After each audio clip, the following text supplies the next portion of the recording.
Hello dear students, welcome back to Kataria pharmacy. तो बच्चों कैसे हो आप सभी? आई होप सभी ठीक होगे, सभी हेल्दी होगे। तो हम पढ़ रहे थे B pharma fourth semester pharmacology first. इसका यूनिट फर्स्ट हमारा स्टार्ट हो चुका था।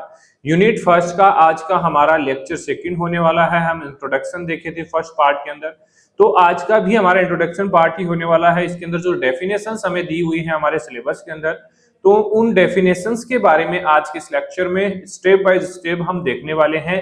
क्योंकि डेफिनेशंस जो इंपॉर्टेंट है, देखिए इंट्रोडक्शन पढ़ने का मतलब क्या है कि आपको सारी जो भी बेसिक चीजें हैं वो समझ में आ जाए पहले, फिर आगे हम सब्जेक्ट्स पे चलते हैं, आगे अदर टॉपिक्स पे चलते हैं। तो उन टॉपिक्स के अंदर जब ये चीजें आती हैं, ये डेफिनेशंस आती हैं, तो आपको चीजें रिमेंबर होती हैं कि हाँ भाई एंटागोनिस्ट क्या होता है, एगोनिस्ट क्या होता है, रिसेप्टर क्या होता है, ड्रग क्या होती है, ये सब कुछ आपको बाद में समझ में आता है। इसीलिए इंट्रोडक्शन में हम बहुत अच्छे तरीके से एक एक डेफिनेशन को समझने वाले हैं जो हमारे सिलेबस में दी हुई है।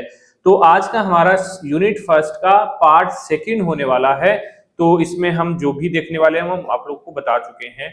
अगर आप लोगों को नोट्स लेना है तो नोट्स आपको कटारिया फार्मेसी ऐप पे मिलेंगे। ऐप का लिंक वीडियो के डिस्क्रिप्शन में, या फिर टेलीग्राम ग्रुप ज्वाइन कर लीजिए, वहां पे भी आपको ऐप का लिंक मिल जाएगा, कूपन कोड वगैरह आपको वहां पे मिल जाएगा।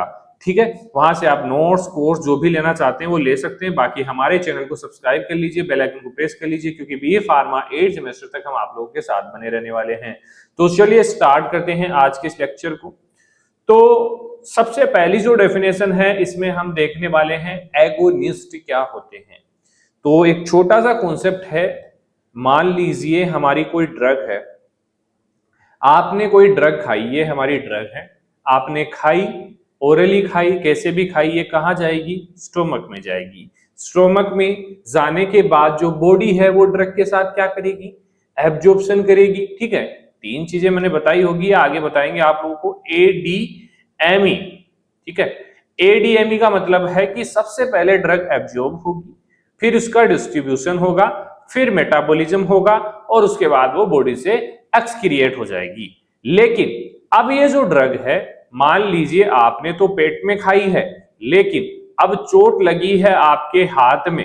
ठीक है, आपके हाथ में, आपके पैर में चोट लगी है। अब ये ड्रग यहां तक पहुंचेगी कैसे? तो इसके लिए एक कैरियर आता है, एक गाड़ी आती है जिसको हम बोलते हैं रिसेप्टर। क्या बोलते हैं? रिसेप्टर। तो ये जो ड्रग है हमारी, ये रिसेप्टर पे साथ जुड़ के, ये जो ड्रग है ये रिसेप्टर के साथ जुड़ के इस जगह तक पहुंचेगी।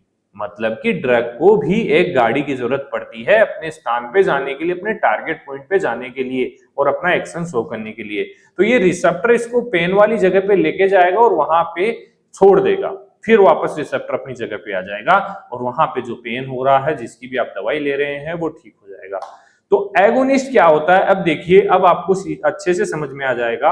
N agonist is a drug that bind to a receptor and produce a biological response. Agonist क्या है? इज ए ड्रग, मतलब ऐसी ड्रग है जो एक रिसेप्टर के साथ बाइंड होती है। ठीक है, इस रिसेप्टर पे बाइंड होगी और अपना काम करेगी, अपना बायोलॉजिकल रेस्पॉन्स देगी। जैसे ये पैरासीटामोल है, ये पैरासीटामोल इस पे जुड़ेगी और फीवर को कम कर देगी, मतलब अपने टारगेट साइट पे पहुंच जाएगी। तो इसको बोलते हैं एगोनिस्ट। डायरेक्ट 2 मार्क्स में ये डेफिनेशंस पूछी जाती है कि डिफाइन एगोनिस्ट। ठीक है, हिंदी में देख लीजिए। एगोनिस्ट वह दवा है जो रिसेप्टर से जुड़कर जैविक प्रक्रियाएं उत्पन्न करती हैं, जो रिसेप्टर से बाइंड भी करे और इफेक्ट भी दे, उसे हम एगोनिस्ट बोलते हैं। अब इसका अपोजिट आता है एंटागोनिस्ट, मतलब रिसेप्टर के साथ बाइंड होगा लेकिन वो एक्शन इफेक्ट नहीं देगा, रिसेप्टर को ब्लॉक कर देगा। तो चलिए हम चलते हैं एगोनिस्ट, अच्छा एक मिनट, एंटागोनिस्ट पे चलेंगे। कॉन्सेप्ट है, एगोनिस्ट जो ड्रग है हमारी, एफिनिटी मतलब जुड़ेगी, कैपेसिटी होती है कि रिसेप्टर के साथ वो जुड़ जाए। उसके बाद इफिकेसी, असर करेगी। असर मतलब अगर पेन हो रहा है तो पेन को कम करेगी, अगर फीवर हो रहा है तो फीवर को कम करेगी। इसको बोलते हैं इफिकेसी फार्माकोलॉजी की लैंग्वेज में। ठीक है, एफिनिटी मतलब ड्रग रिसेप्टर के साथ जुड़ रही है, उसको एफिनिटी बोलते हैं। टाइप्स की बात करें एगोनिस्ट की हम, तो 3 टाइप्स के एगोनिस्ट हमारे होते हैं। फर्स्ट होता है हमारा फुल एगोनिस्ट। फुल से आप समझते हैं कि प्रॉपरली रिसेप्टर से बाइंड हो गया है हमारा ड्रग, पूरा इफेक्ट हमें मिलने वाला है। एग्जाम्पल है जैसे मॉर्फिन ड्रग है। पार्शियल एगोनिस्ट मतलब कम इफेक्ट देगा, प्रॉपरली बाइंड नहीं होगा। एग्जाम्पल है जैसे बुप्रेनॉर्फिन है, ठीक है। इनवर्स एगोनिस्ट उल्टा कर देता है इफेक्ट को भाई। कैसे? जैसे हमने ली पैरासीटामोल, पैरासीटामोल का काम है कि भाई वो फीवर को कम करे, लेकिन अगर इनवर्स एगोनिस्ट हुआ है, इनवर्स एगोनिस्ट ड्रग है, तो वो बेसिकली फीवर को बढ़ा देगा। तो इसको बोलते हैं इनवर्स एगोनिस्ट, ठीक है। कभी कभी इनकी भी डेफिनेशन पूछी जाती है, तो इसके बारे में आपको नोट्स में मिलेगा तीनों के बारे में, ठीक है। अब बात करते हैं हम एंटागोनिस्ट, मतलब एगोनिस्ट हमने देख लिया। अब एंटागोनिस्ट क्या होता है? मतलब एगोनिस्ट का अपोजिट। एगोनिस्ट रिसेप्टर के साथ बाइंड हो रहा था और अपना काम कर रहा था, रिसेप्टर के साथ ये भी बाइंड होगा लेकिन काम नहीं करेगा, ना रिसेप्टर को काम करने देगा, ठीक है। बाधा करेगा, बाधा उत्पन्न करेगा रास्ते में। तो an antagonist is a drug that bind to receptor but does not produce any response.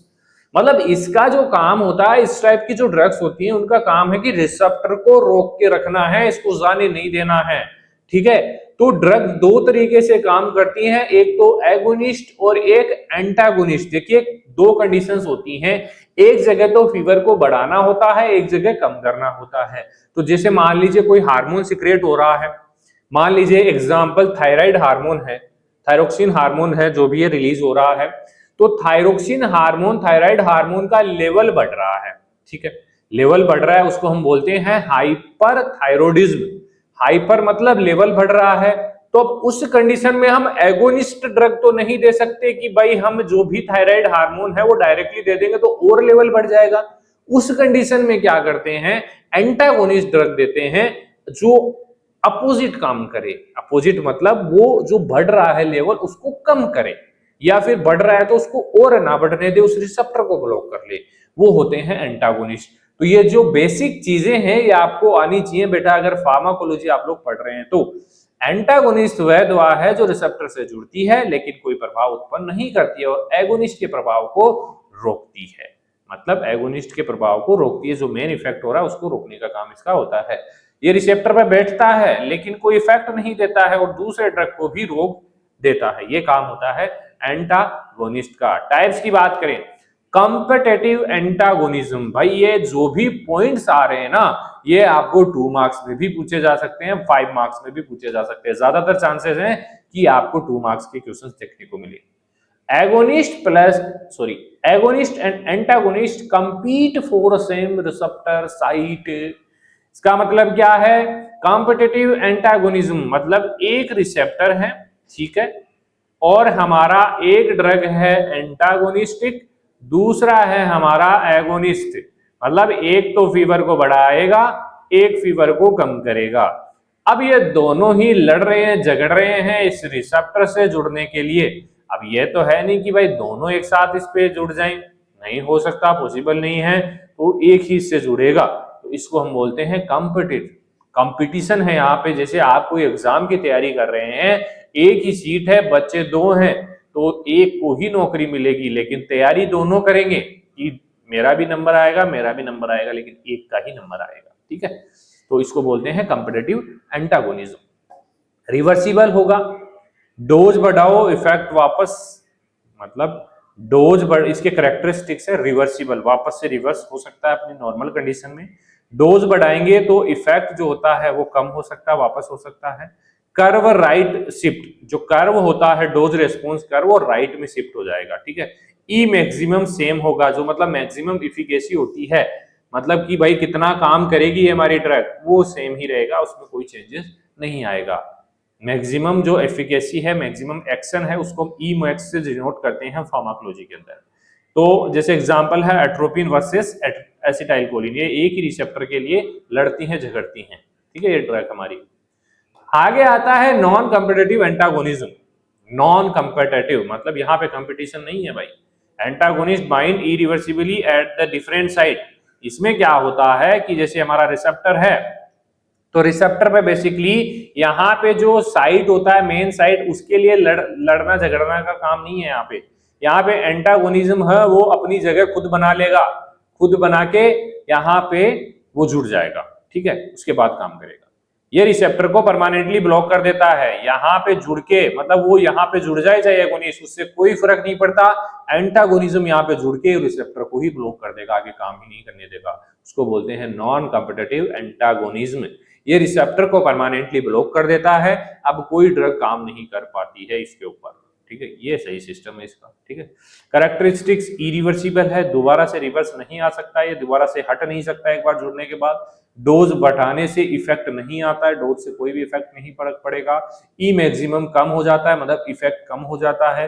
Curve नीचे की ओर शिफ्ट हो जाता है। कर्व्स भी पढ़ेंगे हम, सब कुछ पढ़ेंगे, लेकिन यहाँ पे बेसिक चीजें हैं तो समझना जरूरी है। ये हो गया हमारा नॉन कॉम्पिटिटिव एंटागोनिज्म। एंटागोनिज्म में दो देखे, कॉम्पिटिटिव, नॉन कॉम्पिटिटिव, दोनों के बारे में आपको पता होना चाहिए। एग्जांपल है यहाँ पे फेनॉक्सीबेंजामाइन जो ड्रग है वो नॉन कॉम्पिटिटिव एंटागोनिज्म करती है रिसेप्टर्स पे। इसके बाद आता है स्पेयर रिसेप्टर। स्पेयर पार्ट्स होते हैं ना, तो सहारा देते हैं या इमरजेंसी कंडीशन में इफेक्ट बढ़ाने के लिए स्पेयर रिसेप्टर्स का काम आते हैं। स्पेयर पार्ट्स जिसको बोलते हैं, जैसे गाड़ियों में आते हैं स्पेयर पार्ट्स, स्टेपनी वगैरह आती है, जब पंचर हो जाता है टायर तो उसका काम में लेके हम अपना काम चला लेते हैं। Spare receptor are extra receptor present more than required to produce maximum response. हमें किसी चीज का ज्यादा रिस्पॉन्स चाहिए तो हम स्पेयर रिसेप्टर का भी यूज ले सकते हैं, या हमारी बॉडी स्पेयर रिसेप्टर का भी यूज लेती है। तो मैक्सिमम इफेक्ट के लिए सभी रिसेप्टर का भरना जरूरी नहीं होता है, लेकिन एक स्पेयर रिसेप्टर का यूज करके भी इफेक्ट को बढ़ा दिया जाता है। तो कॉन्सेप्ट है इसका, कम रिसेप्टर से भी फुल इफेक्ट हमें मिल सकता है। स्पेयर रिसेप्टर का इंपोर्टेंस है कि भाई सेंसिटिविटी बढ़ती है ड्रग की, कम रिसेप्टर में भी असर हो जाता है, क्योंकि भाई एक रिसेप्टर के पास स्पेयर रिसेप्टर है तो वहां पे ड्रग बाइंड होकर अपना इफेक्ट कर देगी, ठीक है, दूसरे रिसेप्टर्स की जरूरत नहीं पड़ेगी। तो इसको बोलते हैं हम स्पेयर रिसेप्टर क्वेश्चन बनता है, जैसे इंसुलिन रिसेप्टर्स होते हैं। अब बात करें, एक टर्म और दे रखी है हमें, एडिक्शन। एडिक्शन से आप समझते होंगे लत, किसी चीज की लत लग जाना। किसी को नशे की लत है, किसी को फोन चलाने की लत है, ठीक है, किसी को गेम खेलने की लत है, उसको बोलते हैं। किसी को ड्रग्स की लत है, किसी को दवाई की लत है, तो हमारी लैंग्वेज में ड्रग्स दवाई को ही बोलते हैं, ठीक है। ड्रग्स वो नहीं है मॉर्फिन, कोडीन, वो सब हमारे इसी मेथड्स में आ जाती है, इन्हीं मेडिसिन ड्रग्स के अंदर आ जाती है। तो हम पढ़ते हैं ड्रग्स, ठीक है, दवाई नहीं पढ़ते हैं, मेडिसिन नहीं पढ़ते, हम ड्रग्स पढ़ते हैं, ठीक है, उसी को हम मेडिसिन दवाई बोल देते हैं। तो उसका नशा अगर हो रहा है किसी पेशेंट को तो उसको हम बोलते हैं addiction. Addiction is a chronic disorder, इसको हमारी लैंग्वेज के अंदर, फार्माकोलॉजी के अंदर एक डिसऑर्डर माना गया है। तो is a chronic disorder characterised by compulsive drug use despite harmful effect. मतलब एडिक्शन वह स्थिति है जिसमें व्यक्ति नुकसान के बावजूद, पता है कि ये हमारे लिए हार्मफुल है, हमारी बॉडी के लिए हार्मफुल है, लेकिन फिर भी उस दवाई का बार बार यूज किया जाता है पेशेंट के द्वारा, क्योंकि पेशेंट कंट्रोल खो देता है, उसको उसका आदत लग जाता है, लत लग जाती है, तो वो छोड़ नहीं पाता है, इसलिए इसको बोलते हैं एडिक्शन। पेशेंट कंट्रोल खो देता है और ड्रग लेने की मजबूरी हो जाती है, अगर नहीं लेगा तो बेचैनी होगी, ठीक है, दिक्कत हो जाएगी।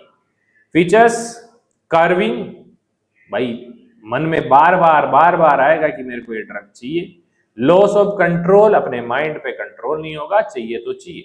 हार्म के बाद भी पता है कि भाई ये हमारी बॉडी के लिए सेफ नहीं है, फिर भी इसका यूज किया जाएगा। जैसे अल्कोहल है, अल्कोहल हमारी बॉडी के लिए सही नहीं है, लेकिन फिर भी जिसको आदत है, एडिक्शन है, वो रेगुलर उसको अल्कोहल चाहिए, ठीक है, उसको पता है कि हमारी बॉडी के लिए हानिकारक है, लेकिन फिर भी वो उसको पीता है।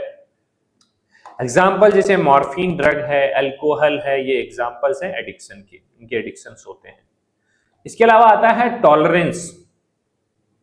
टॉलरेंस क्या है, मान लीजिए आप आज से कोई पेनकिलर खा रहे हैं, डाइक्लोफेनेक है, सिक्लोफेनेक है, आप पेनकिलर लंबे समय तक पेनकिलर्स खा रहे हैं, सर दर्द हुआ पेनकिलर ले लिया, थकान हुई पेनकिलर ले लिया, बुखार हुआ पेनकिलर ले लिया, तो एक टाइम ऐसा आएगा कि वो दवा काम करना बंद कर देगी धीरे धीरे। मतलब आज आप 500 mg पैरासीटामोल खा रहे हैं, वो रेगुलर ले रहे हैं, तो 500 mg काम करना बंद कर देगी। तो एक टाइम के बाद आपको 600 mg 1000 mg तक पैरासिटामोल भी आपको असर नहीं करेगी। तो इस कंडीशन को बोलते हैं टॉलरेंस। आई होप आपको समझ में आया होगा। Tolerance is a decrease response to drug after repeated use. लंबे टाइम तक यूज करेंगे तो उसका इफेक्ट कम हो जाएगा। बार बार उपयोग करने पर दवा का असर कम हो जाना टॉलरेंस कहलाता है। देखिए बेटा, हिंदी में बताने का मकसद यही है कि आपको टॉपिक समझ में आए, ये याद नहीं करना है, हिंदी बस समझना है। जैसे कि फार्माकोकाइनेटिक्स है, फार्माकोडायनेमिक्स है किसी ड्रग की। एग्जाम्पल है मॉर्फिन, लंबे टाइम तक लेंगे तो काम करना बंद कर देगी। इसके अलावा डिपेंडेंस, एक तरीके से ये किसी भी चीज पे डिपेंड होना, एक तरीके से। जैसे dependence is a state where the body require a drug for normal functions. मतलब कि अगर आपको थकान हो रही है तो उस थकान को दूर करने के लिए एक मेडिसिन की जरूरत पड़ेगी। वो मेडिसिन नहीं लेंगे तो आपको ऐसा लगेगा कि भाई बॉडी में जान नहीं है, थक गए बुरी तरीके से, हम काम नहीं कर पाएंगे। तो डिपेंडेंसी वह स्थिति है जिसमें शरीर की सामान्य कार्य के लिए दवा की आवश्यकता पड़ती है, फिर वो मेडिसिन चाहिए। जैसे एडिक्शन होता है किसी ड्रग का, दारू का, तो जैसे मजदूर आदमी जो है, वर्कर्स हैं, लेबर्स है, वो क्या करते हैं, एक पौवा लगाते हैं देसी वाला छोटा सा, उसके बाद काम करने जाते हैं। उनको ऐसा लगता है कि उसको पीने के बाद एनर्जी आ जाती है, उनको पता नहीं रहता है, तो वो चाहिए उनको, वो काम करवाने के लिए उनको उस चीज की जरूरत पड़ रही है, वो है डिपेंड हो चुके हैं उस चीज पे वो। जैसे फिजिकल विड्रोवल और साइकोलॉजिकल कार्य। एक तरीके से इसमें भी बॉडी मांगती है कि मेरे को चाहिए, मैं तभी काम कर पाऊंगी जब मेरे को ये चीज मिलेगी। मतलब डिपेंड हो गया, उसके बिना वो चल नहीं पाएगा, काम भी नहीं कर पाएगा, दिमाग भी नहीं चलेगा। ठीक है। एग्जाम्पल है जैसे ओपियोइड्स है, एक तरीके से ड्रग्स है, अल्कोहल भी बोल सकते हैं। इसके अलावा आता है tachyphylaxis. Tachyphylaxis is a rapid decrease in response after repeated dose in short time. मतलब जैसे हमने देखा टॉलरेंस, लंबे टाइम तक किसी ड्रग को हम यूज करते हैं तो उसका धीरे धीरे इफेक्ट कम हो जाता है। वैसे ही टैकीफाइलेक्सिस के अंदर क्या होता है कि कम समय में बार बार दवा लेने पर अचानक असर कम हो जाता है। मतलब आप एक दिन में 2-3 बार दवाई ले लेंगे तो फिर बाद में अचानक से वो दवाई काम करना ही बंद कर देगी। उस कंडीशन को बोलते हैं टैकीफाइलेक्सिस। मैकेनिज्म, न्यूरोट्रांसमीटर डिप्लेटेशन इसके अंदर हो जाएगा, डिस्ट्रॉय हो सकते हैं, डिस्ट्रॉय हो जाते हैं। एफिड्रिन जो ड्रग है, अगर इसको बार बार लिया जाएगा तो इसका असर कम हो जाएगा। ठीक है। इसके अलावा आता है आइडियोसिंक्रेसी। लगभग मेन जो पॉइंट है 2 मार्क्स में पूछे जाने वाले हैं वो यहाँ पे कवर हो चुके हैं। बाकी जो सिलेबस में टॉपिक दिए हुए हैं उन टॉपिक की डेफिनेशन आपको याद करनी है 2 मार्क्स के लिए, तो 20 मार्क्स आपको आराम से मिल जाएंगे। Idiosyncrasy is abnormal genetically determine response to a drug. मतलब कि आनुवांशिक प्रतिक्रिया होती है हमारी बॉडी के थ्रू, तो genetically response of drug change होता है आइडियोसिंक्रेटिक रिएक्शंस के अंदर। ये एक असामान्य और अनुवांशिक प्रतिक्रिया है जो कुछ व्यक्तियों में होती है, सिर्फ जेनेटिकली ये होती है। ठीक है। जैसे प्रिमाक्विन ड्रग है, हीमोलाइसिस कोज करता है, ग्लूकोज 6 फॉस्फेट डेफिशिएंसी हो जाती है पेशेंट के अंदर ये ड्रग लेने पर। और ये ड्रग लेने के बाद नहीं हुआ है, ये पहले से ही उसके अंदर ऐसी कंडीशंस थी, बॉडी ऐसी थी, जेनेटिकली बनी हुई कि ये ड्रग ये डेफिशिएंसी इसके अंदर कोज करती है। इसके अलावा एलर्जी होती है, हाइपर सेंसिटिविटी किसी भी चीज से हो सकती है। तो क्या होता है allergy? Allergy N immune mediated adverse reaction है, हमारा इम्यून सिस्टम एक्ट करता है किसी भी स्टिमुलाई के अगेंस्ट में। तो एलर्जी एक प्रतिरक्षा प्रणाली द्वारा उत्पन्न दवा की हानिकारक प्रतिक्रिया है। डिफरेंट डिफरेंट टाइप की होती है, जैसे टाइप फर्स्ट इमीडिएट रेस्पॉन्स आता है, टाइप सेकंड साइटोटॉक्सिक होती है, type third immune complex, type 4 delayed. इनके बारे में अच्छे से स्टडी करेंगे हम, आगे टॉपिक्स आएंगे। ठीक है। यहाँ पे हमें सिर्फ एलर्जी के बारे में पता रखना है कि एलर्जी होता क्या है। ठीक है। जैसे एग्जांपल है पेनिसिलिन की वजह से होता है, एलर्जी कंडीशंस हो सकती है। साइको बेसिकली हाइपर सेंसिटिविटी कोज करता है पेनिसिलिन काफी केसेस के। तो ये हमारा कंप्लीट हो चुका है। अब हम देखेंगे 2 main topics, pharmacokinetics, pharmacodynamics, next lectures के अंदर एक एक लेक्चर के अंदर देखने वाले। तो फर्स्ट एंड सेकेंड यूनिट जिस बच्चे ने कर ली ना, तो फार्माकोलॉजी का बेसिक उसका कवर हो जाएगा बेटा। और जिस बच्चे को किसी को भी दिक्कत आ रही है लेक्चर्स के अंदर, समझ में नहीं आ रहा है, तो बेसिक आप व्हाट्सएप नंबर दिया हुआ है, इस पे मैसेज करिए। और लेक्चर्स अच्छे लग रहे हैं तो एक प्यारा सा कमेंट हमारे लिए कर सकते हैं, हम और मेहनत करेंगे आप लोगों के लिए, बस सपोर्ट कीजिए आप लोग, ठीक है। चलिए मिलते हैं नेक्स्ट लेक्चर में, बहुत बहुत धन्यवाद।